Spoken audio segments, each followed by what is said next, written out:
Live from the world's capital markets, here are the financial headlines, brought to you by Legion Academy.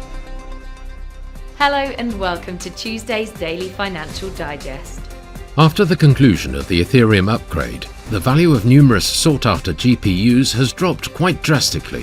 For example, reports indicate that the value of Nvidia's highly popular RTX 3080 has dropped from $1,100 to approximately $700 over the last 3-month stretch.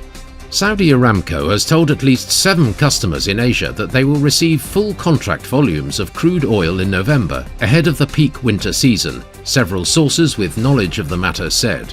Stocks edged lower in afternoon trading on Wall Street, ahead of the latest round of corporate earnings reports and a busy week of inflation updates. The S&P 500 fell 0.6%. The dollar got a slight bump of 0.1% against the yen in the last session. The CCI indicates an overbought market. The pound-dollar pair saw a minor dip of 0.1% in the last session.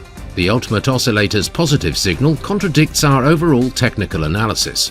The Bitcoin-dollar pair dropped 0.9% in the last session. The stochastic indicator is giving a negative signal. The gold-dollar pair dove 1.6% in the last session. The CCI is giving a negative signal. Italy's industrial output will be released at 0800 hours GMT. The US NFIB Business Optimism Index at 1000 hours GMT. Japan's EcoWatchers Survey Outlook at 0500 hours GMT. The US Redbook Index will be released at 12:55 GMT. The UK's ILO unemployment rate at 0600 hours GMT. The UK's claimant count change at 0600 hours GMT. We hope that you've enjoyed Tuesday's financial report.